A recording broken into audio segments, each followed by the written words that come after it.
All right. Welcome to your week 4 recaps. This week, we had some pretty interesting matchups, especially because the COVID's interference is getting to be a hassle. So let's get right into those recaps. All right, here's your first matchup. We got Ben Straka versus Harry, or myself as I like to call me.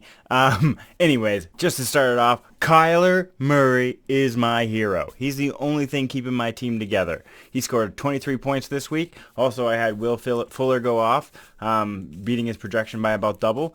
I also didn't start George Kittle because I thought he was still hurt, and just didn't pay attention, I guess. He got 25 points on my bench, so that one kind of hurt.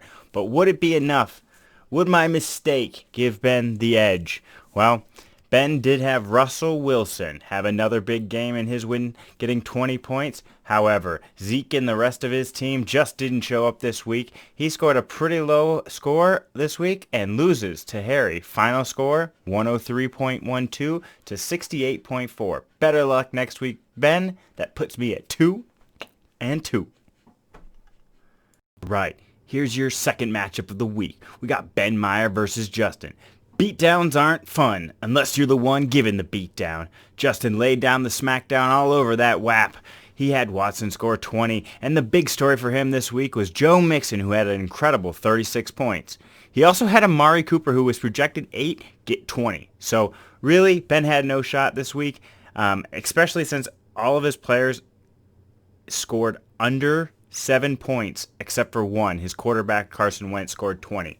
Final score, 133.6 for Justin, 52.02 for Ben Meyer. Oof, tough week for Ben. All right, here is our third matchup of the week. We got Eric versus Matt. Matt doesn't watch these videos, so Matt, that's for you.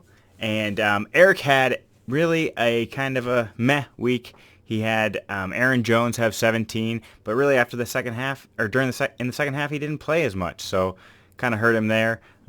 He had Chris Carson have a big week, getting 22, but other than that, really nothing too crazy. Matt, on the other hand, had Josh Allen go off again, getting 25 points. He also had Adam Thielen get 18, Mark Andrews get 17.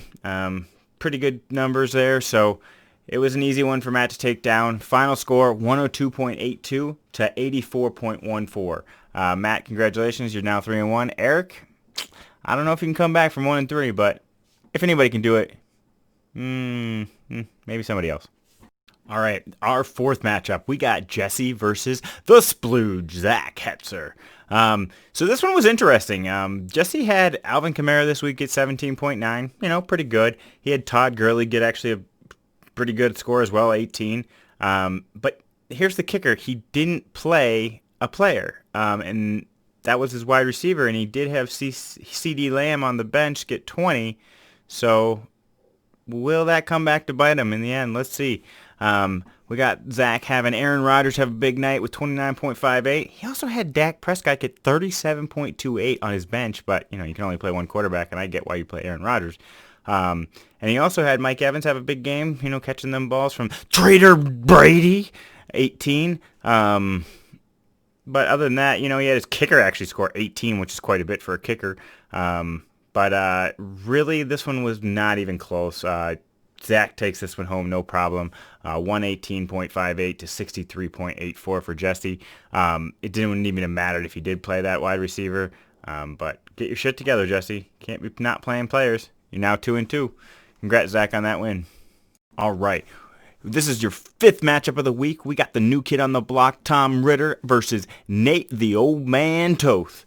All right. Ritter has been relying on Lamar Jackson this year, who did get 25 points with that win against Washington. He also had Melvin Gordon get 23 this week. Even though the Denver Broncos are terrible, they got the win this week. But Nate, who has Patrick Mahomes and has been relying on him very heavily this week, the Patriots kind of figured him out this week. I'm not going to lie. If we would have had Cam, we might have had a shot against him. He did score 20 points, however, and get the victory. Congratulations, Chiefs. We'll see you in the playoffs. Anyways, he also had Mike Davis get 17. But really, all the other players kind of average. And that's why, Ritter took down his third victim of the year, putting him at 3-1. Final score, 103.52 to 80.34 for Nate. Better luck next week, Nate. Ritter, you're on a roll for your first year. All right, we got Tim versus Scott. This is the last match of the week. Tim had a pretty good week, it looks like. He had Tom Brady go well over his projection of 16. You're projecting Tom Brady at 16. I know he's a traitor and a piece of shit now, but he got 32.46 points. That's pretty incredible if you ask me. He also had Odell Beckham Jr. show up for the first time in 3 years. He got 33 points. Also, Kareem Hunt, 19.1 points. The Browns are looking on fire so far. He also had his kicker, Randy Bullock, put up 17 points. But would it be enough to overtake Pain Train? He had Dalvin Cook get 26.6, and really that's it. Everybody else underperformed, and that pretty much sums it up. So, Tim, congratulations on your victory this week. 136.76 to 85.2. Tim, also, you got the high score of the week with that 136.76 and your first win of the week. So you are 1-3, but you got some $25 coming to you. Congratulations, Tim, and hope you guys do better next week. Or not. All right, so that wraps up this week's recaps. We're already on to week 5. Tonight is the first game of the week. We got the Bears versus the Bucks. Hopefully the Bears can whoop up on Tom Brady a little bit. I know you guys are hoping to see Tom Brady kick some ass tonight just to delete the Bears from existence. But I'm here to say I don't really care who wins. But anyways, good luck tonight and good luck this week.